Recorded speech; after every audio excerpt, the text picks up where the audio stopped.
नमस्कार, दिव्य प्रभात web news में आपका स्वागत है। देश में आजकल 3 तरह की जो घटनाएं सबसे ज्यादा मशहूर हुई हैं, जिसमें बुर्का वाली लड़कियों को, मुस्लिम लड़कियों को जिस तरह से उन्हीं के धर्म के लोगों ने बेइज्जत किया, उनके बुर्के को नोचा खसोटा, उस घटना को लेकर ऐसा लगता है कि पूरे देश में एक ही तरह की घटना पर 2 तरह की सोच कैसे काम कर सकते हैं। आपने कर्नाटक में भी बहादुर लड़की को देखा था, जिसमें एक हिंदू संगठन द्वारा लड़कों द्वारा प्रोटेस्ट किया गया था और उसमें मुस्लिम महिला ने, मुस्लिम लड़की ने जिस तरीके से उसमें अल्लाह अकबर के नारे लगाए थे। आज हम इसी विषय पर अपने विचारकों के साथ चर्चा करेंगे कि कैसे एक ही देश में एक कानून के रहते 2 अलग अलग विचारों के साथ 2 अलग अलग घटनाओं में किस तरह से अलग अलग प्रतिक्रिया देते हैं और कानून की धज्जियां उड़ाते हैं। हमारे साथ इस विषय पर चर्चा करने के लिए मौजूद है दिव्य प्रभात न्यूज नेटवर्क के संपादक, सह संपादक परमेन सागर जी, संत कमल किशोर जी जो कि हरिद्वार में दिव्य शक्ति अखाड़ा के महामंडलेश्वर हैं, हमारे साथ जुड़े हुए हैं। एडवोकेट लक्ष्य कुमार जी हमारे साथ जुड़े हुए हैं। सीनियर सिटीजन वेलफेयर एसोसिएशन के अध्यक्ष धर्मवीर कपिल जी हमारे साथ जुड़े हुए हैं। वीरेंद्र त्यागी जी जो कि पल्लवपुरम वेलफेयर एसोसिएशन के सचिव और कोषाध्यक्ष हैं। तो आज हम चर्चा शुरू करने से पहले देखते हैं वे घटनाएं जिन पर आज चर्चा होने जा रही है।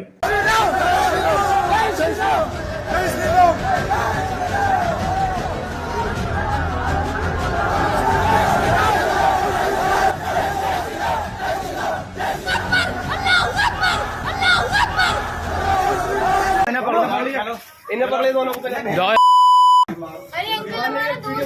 अरे कैसे दोस्त है ये तो बताओ, हिंदुओं को दोस्त बनाओगे तुम? ये बताओ तुम। एक मिनट इधर आ, चेहरा दिखाओ अपना, चेहरा दिखाओ अपना भाई।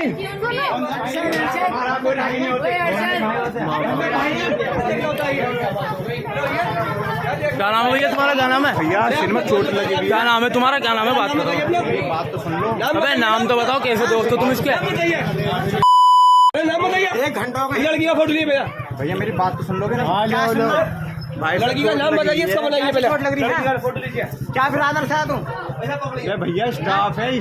क्या स्टाफ है?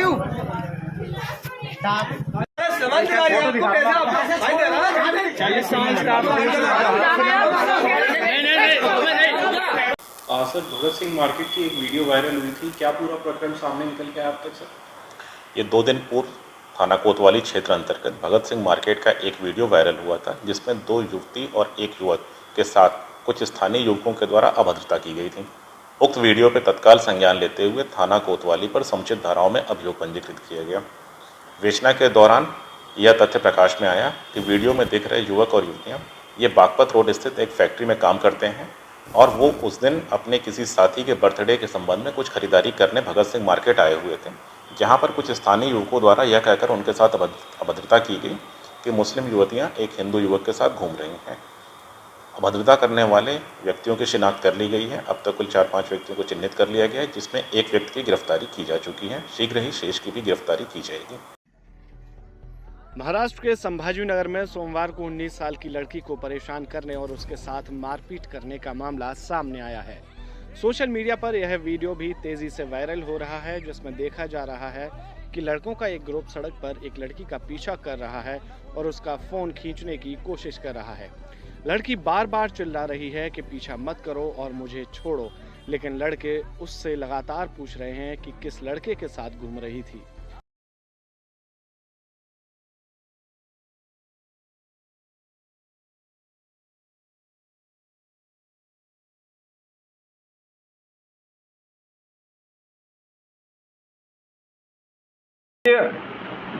एक घटना कल परसों हमारे मेरठ जिले में हुई, एक मुजफ्फरनगर जिले में हुई, 2-3 घटनाएं ऐसी लगातार हो चुकी हैं जिसमें हिंदू लड़कों के साथ मुस्लिम लड़कियां कहीं शॉपिंग करने गई थी। जैसे मेरठ का भगत सिंह मार्केट का केस अभी सामने है। उससे पहले महाराष्ट्र में हुआ था एक केस ऐसे ही, जिसमें हिंदू लड़के के साथ मुस्लिम लड़की घूमने गई थी, तो उस पे रोड पर थी, तो उसे मुस्लिम लड़कों ने परेशान किया और जिस हिजाब को लेकर के इतना बड़ा मुस्लिम संगठनों ने विवाद पैदा किया था और उसे अपनी असमत की पहचान बताया था, आज उसी हिजाब को जब हिंदू लड़कों के साथ मुस्लिम लड़कियां घूमती देखी गई तो उन्हीं मुस्लिम लड़कों ने उसी हिजाब को निकाल करके उनका अपमान किया और ड्रेस कोड की जो उन्होंने इस्लाम खतरे में बताया था, आज उसी को लेकर के हम ये चर्चा कर रहे हैं कि डबल स्टैंडर्ड क्यों इस तरीके से। यदि कोई हिंदू लड़की मुस्लिम लड़के के साथ चली जाती है तो वो बड़े खुश हैं, उस पर प्रतिक्रियाएं कोई इस तरह की आती हैं कि धर्म परिवर्तन ये चीज़ें, और जब कोई हिंदू लड़का मुस्लिम लड़की के साथ मिलता है या दोस्ती रखता है तो मुस्लिम संगठनों को बड़ा दिक्कत होती है, लेकिन वे आवाज़ जो इंटरनेशनल लेवल तक उठती हैं वे चुप हो जाती हैं इस पूरे मसले को लेकर के। तो आज हम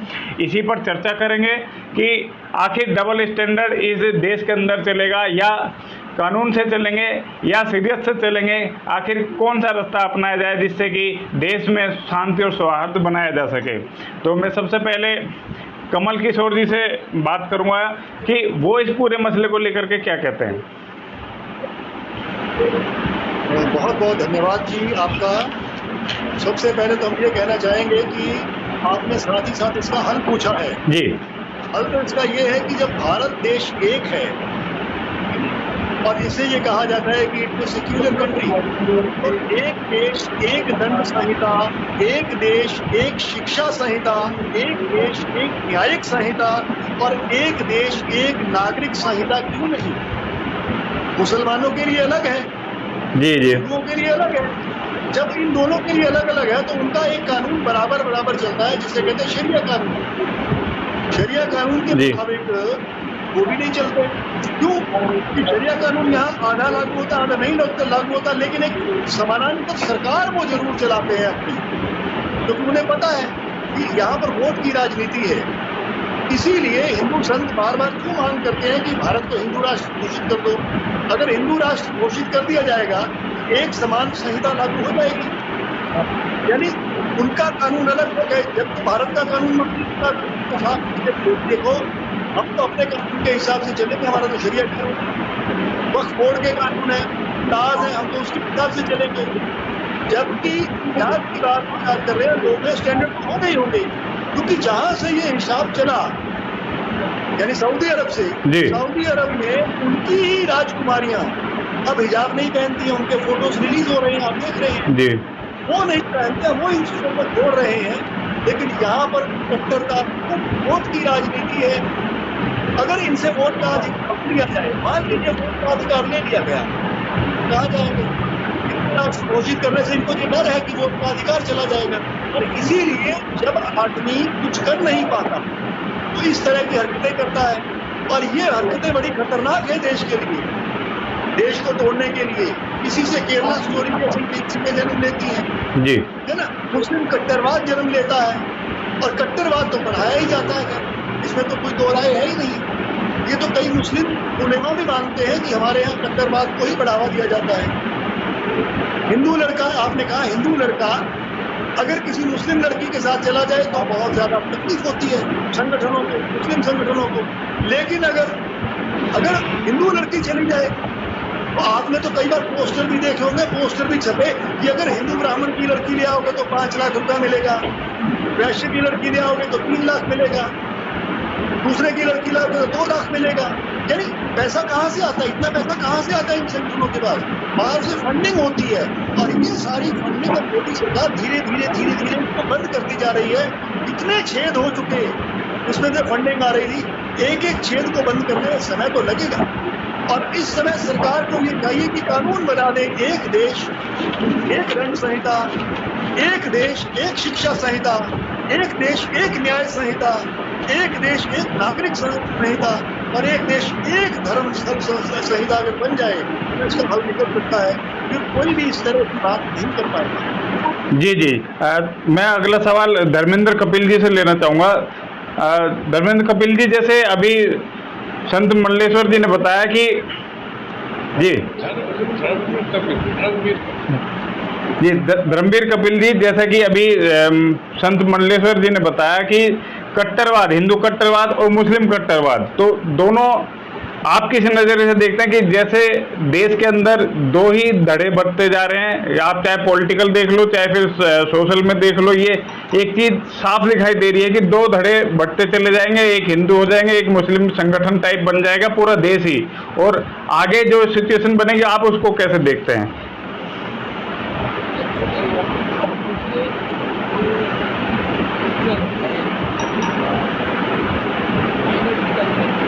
जी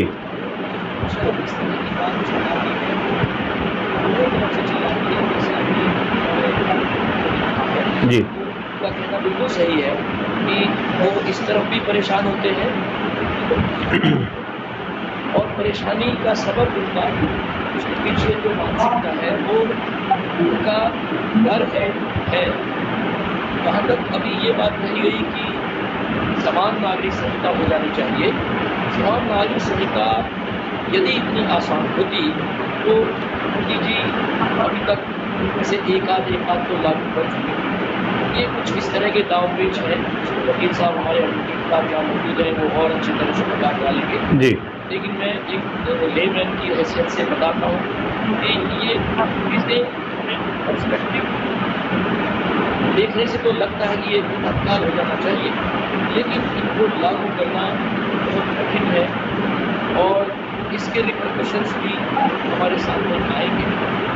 धीरे धीरे जो बैलेंसिंग होती जा रही है, पॉपुलेशन का बैलेंसिंग बड़े योजनाबद्ध तरीके से हो रहा है और उसके पीछे लग रही है जिस चीज़ का भय है खत्म हो जाए और संख्या में भी बराबर हो जाए या संख्या में हो जाए, जहाँ खाने के आदत का एक एजेंडा चल रहा है।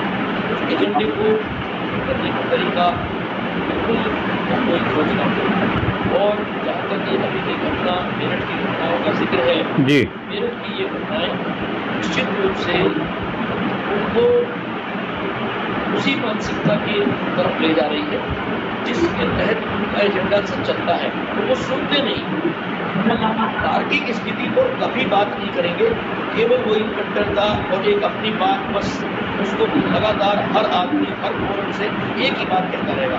हमारे यहाँ हम लोग तर्क से बात करना चाहते हैं, समान अवसर देना चाहते हैं, हर बात को बराबर तौर पर कहना चाहते हैं, यही फर्क है जी।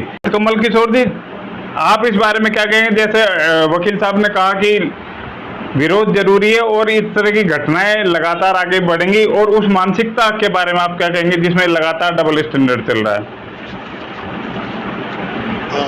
आदरणीय वकील साहब ने बहुत ही बढ़िया बात कही है कि इसे हमें अपने बच्चों को सिखाना पड़ेगा, हमें अपने बच्चों को भी सिखाना पड़ेगा, और उसके लिए जिम्मेदार कौन है?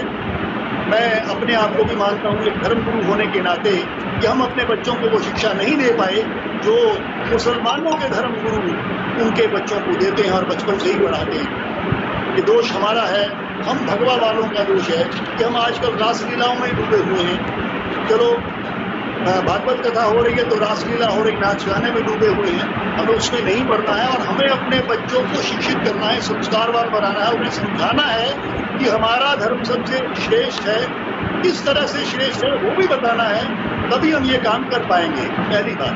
दूसरी बात, वकील साहब ने कहा कि समय लगेगा, ये बात सही है कि समय लगेगा, लेकिन कितना समय और कब ये समझ में अभी तक नहीं आ रहा है।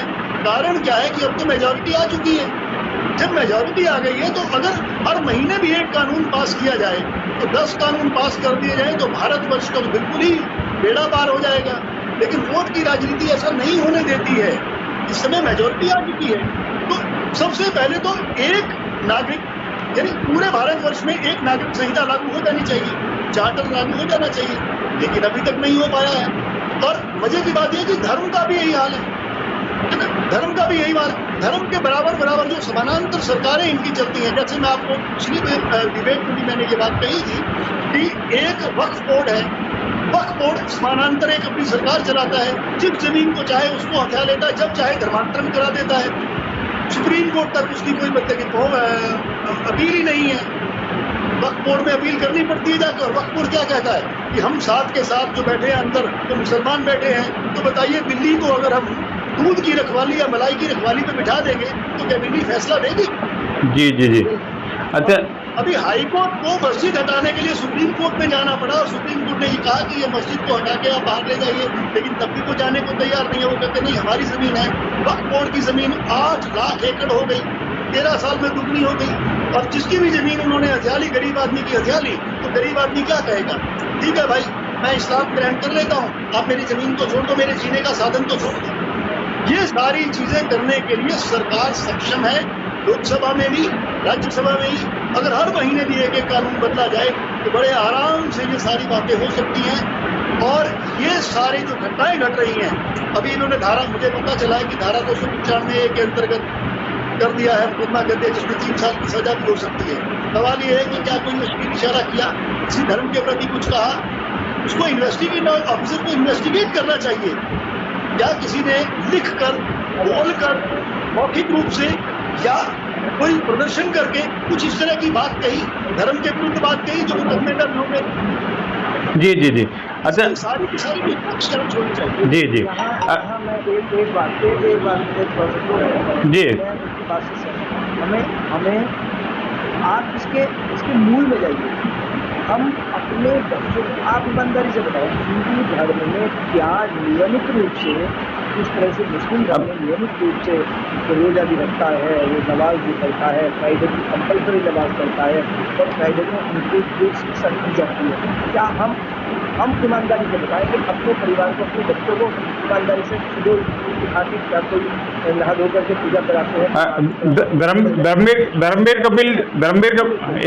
धर्मवीर कपिल जी, लक्ष्य जी ने जैसे बताया, अभी जो बात कही है कि हम अपने बच्चों को पूजा पाठ इससे दूर रख रहे हैं, आपका क्या कहना है कि क्या ये चीजें कितना हमारे सामाजिक जीवन पर फर्क डाल रही है हमारे हिंदू लोगों पे, और कैसे इसको कंट्रोल किया जाए?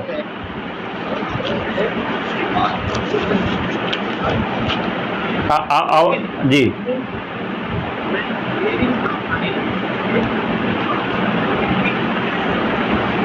और हम लोग करना भी नहीं चाहेंगे, क्योंकि देखिए ये धर्मों का कोई आधार नहीं है। ये एक छोटी सी किताब के पीछे इनका सारा धर्म मौजूद है। सनातन धर्म दुनिया में एक भी धर्म दुनिया में कोई नहीं है जो इसका सामना कर सकता है। इसलिए सनातन धर्म को ये डरने की जरूरत नहीं है कि तुम्हें चोट नहीं रखता, ये तिलक नहीं लगाता तो धर्म संकट में आ जाएगा। ये धर्म कभी संकट में नहीं आया और आगे कभी संकट में आने वाला नहीं। लेकिन ये बात जरूर है कि हमारे बच्चे दूर हो रहे हैं, संस्कृति से दूर हो रहे हैं। संस्कृति से जुड़ाव जरूरी है, लेकिन हम छोटी छोटी चीज़ों में कट्टरपन की बात भी ना लाएं, ये मेरा सुझाव है। जी जी। वीरेंद्र त्यागी जी, आप इस बारे में क्या कहेंगे, जो अभी जैसा कि एडवोकेट लक्ष्य ने कहा और जैसा कि धर्मवीर कपिल जी ने कहा?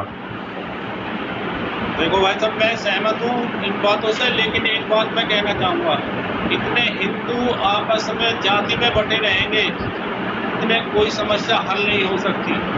कोई अगर किसी की जाट की बेटी के साथ हो जाए, इतने जाट की बेटी है, ये क्या होगा हमको? बेटी सबकी बेटी है, हिंदू की बेटी है, बहुत बढ़िया, किसी के साथ ये मैं बात कहना। जातिवाद हमारे अंदर से इतने हिंदू धर्म, सनातन धर्म आगे नहीं बढ़ सकता। अच्छा, एक चीज जी, बहुत बढ़िया बात की, सही शब्दों में हम जब तक जाति बिरादरी में बचे रहे तो कुछ होगा, हम सिर्फ पहले होती है जाति बिरादरी बात में। यदि मुस्लिम समुदाय को हमें कोई प्रदर्श करना है तो अपने हिंदू बन के करना होगा, ना कि जाट ठाकुर रवि बन के करना होगा। हमें एक जगह को एक साथ, एक शक्ति के साथ विरोध करना होगा, तब जा करके हम इस चीज़ को करना पाएंगे। अच्छा, अभी जी लक्ष्य जी, बीच में मैं रोक रहा हूँ। एक जगह भी मेरी बात चल रही थी, ऐसे ही डिस्कशन चल रहा था, तो उसमें ये था कि मोमडन एक साथ क्यों हो जाते हैं और हिंदू एक साथ कभी क्यों नहीं होते? क्योंकि जैसा कि अभी प्रशांत किशोर जो चुनावी विश्लेषक हैं, और आपने देखा ही होगा कांग्रेस को जिताने में, अलग अलग पार्टियों को जिताने में उनका हाथ रहा है। उनका साफ कहना था कि कर्नाटका में जो जीत हुई है वो इस थ्योरी को लेकर के चले थे वे कि मुस्लिम वोट एक जगह डल सकती हैं जबकि हिंदू वोट एक जगह नहीं डल सकती। उसका कारण उन्होंने बताया था, उसका कारण उन्होंने ये बताया कि जो हमारे पिता तुल्य भगवान हैं, आराध्य हैं, हमारे वहीं पे ही बंटवारे हैं। कोई कृष्ण जी को मान रहा है, कोई राम जी को मान रहा है, कोई शंकर जी को मान रहा है, कोई पार्वती को मान रहा है। तो वो जब उन्हीं आराध्यों के बीच में जा रहे हैं, तो जैसे ही आप मोमडन से कहो, वो सिर्फ सारे मोमडन एक ही बात कहेंगे कि हमारी कुरान है। ईसाइयों से कहो, वो कहेंगे हमारा बाइबिल है। लेकिन जैसे हिंदुओं के बारे में बात आती है, वो बटे हुए अपना आप में ही बटे हुए नजर आते हैं। और क्योंकि ऊपर से ही बटे हुए नजर आ रहे हैं, इसलिए नीचे तक वो पीढ़ियां बटती जा रही हैं अलग अलग श्रद्धा के कारण। इसमें मैं संत कमल किशोर जी से जानना चाहूंगा कि वे इस बारे में क्या कहते हैं, क्या इस कथन में कितना सत्य और किस तरीके से है। मैंने तो देखिए पहले ही कहा है कि ये सारा का सारा हम धर्म गुरुओं का दोष है।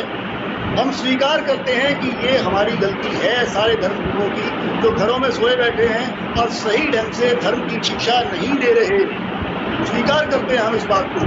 और अगर हम सही ढंग से शिक्षा दें, ठीक है, तो सनातन धर्म एक ही धर्म है। बाकी तो सारे के सारे जितने भी हैं वो धर्म नहीं है, वो सारी कौमें हैं या संप्रदाय हैं।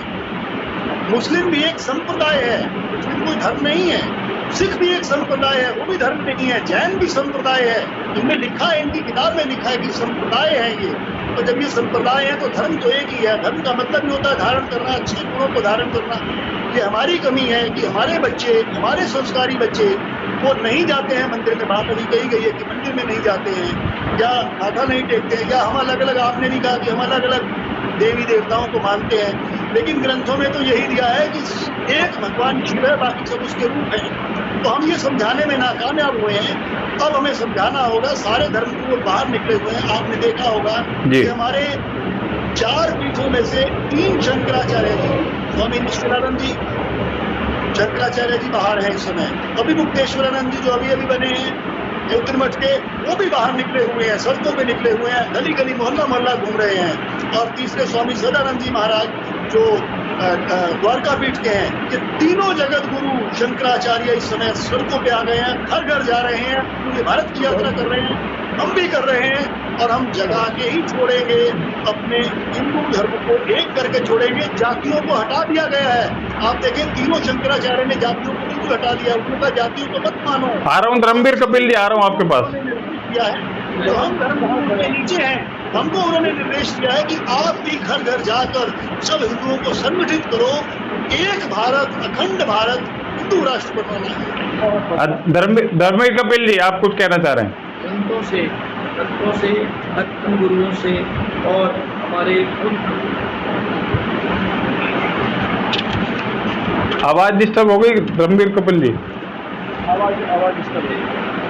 अब आ रही है? हाँ जी, हाँ जी, हमारी आवाज जी आ रही है।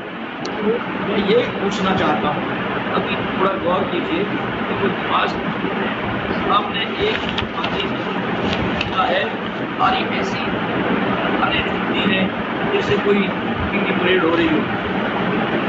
नहीं आदमी के शांति होगी, फिर ड्रॉप साइड गुरुद्वारे में चले जाइए, यहाँ स्वच्छता होगी, शांति होगी, मालिकता होगी। क्रिश्चियंस में चले जाइए, उनके यहाँ जितने कार्यक्रम होंगे उनमें शालीनता होगी, स्वच्छता होगी और साइलेंस होगी। आपका कोई भी एक कार्यक्रम मुझे बताएं, जो चाहे वो कुंभ हो, चाहे वो नई धार्मिक आयोजन हो, उनमें गंदगी, हल्ला गुल्ला और लड़ाई झगड़े, एक दूसरे की पॉकेट बचाते हुए घूमते हैं। तो पहले हमें चारित्रिक इन चीजों पर भी विचार करना होगा।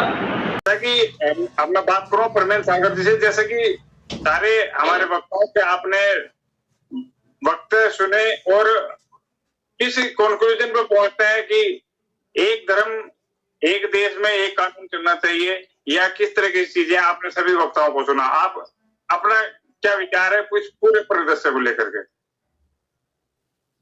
देखिए, आज जो चर्चा का विषय रहा वो बहुत ही महत्वपूर्ण था। देश की एकता और अखंडता को लेकर के ये सवाल उठा है, क्योंकि कोई भी क्रिया जब होती है देश के किसी भी हिस्से में, तो उसकी प्रतिक्रिया सामने आती है। और वह इसलिए आती है कि चूंकि जो सियासी दल है, सियासी पार्टियां हैं, वो अपने स्वार्थ के लिए, अपनी वोट की राजनीति के लिए उसको एक मुद्दा बना देती। चाहे जम्मू कश्मीर में द कश्मीर फाइल्स का मामला हो, या द केरल स्टोरी का मामला हो, या अन्य कोई मामला जब सामने आता है तो जो दूसरा संप्रदाय है वो उस पर उसकी प्रतिक्रिया आ जाती है किसी न किसी रूप में। अब ये जो घटनाक्रम हुआ है मेरठ के अंदर, जो आज की हमारी चर्चा का मुख्य बिंदु है, तो उसके संदर्भ में हमारा कहना यह है कि अगर परिवार अपनी भूमिका सही निभा रहे हैं, अगर समाज अपनी भूमिका सही निभा रहा है, अगर कानून अपनी भूमिका सही निभा रहा है, और इसके बाद भी अगर देश में अराजकता होती है, असामाजिकता होती है और बंटवारे की स्थिति पैदा होती है, तो उसको हम उसको दरकिनार नहीं कर सकते, उसकी हम उपेक्षा नहीं कर सकते। उसे हमें पूरे परिदृश्य में देखना होगा, विहंगम दृष्टि से देखना होगा, और ये देखना होगा कि हम कहाँ बिखर रहे हैं, कहाँ हमारी कमजोरी है, उस कमजोरी को हम कैसे दूर करें। वो धर्म, संप्रदाय, परिवार और समाज से हटकर, जाति से हटकर के हमें देखना होगा पूरे देश के परिदृश्य से, न कि हम किसी क्षेत्र में पड़े, किसी भाषा के विवाद में पड़े या किसी धर्म और संप्रदाय के इसमें पड़े। तो आइए हमें सोचना यही होगा, आज की हमारी चर्चा इसी दिशा की तरफ जानी चाहिए। मेरा इस संबंध में यही कहना। धन्यवाद सागर।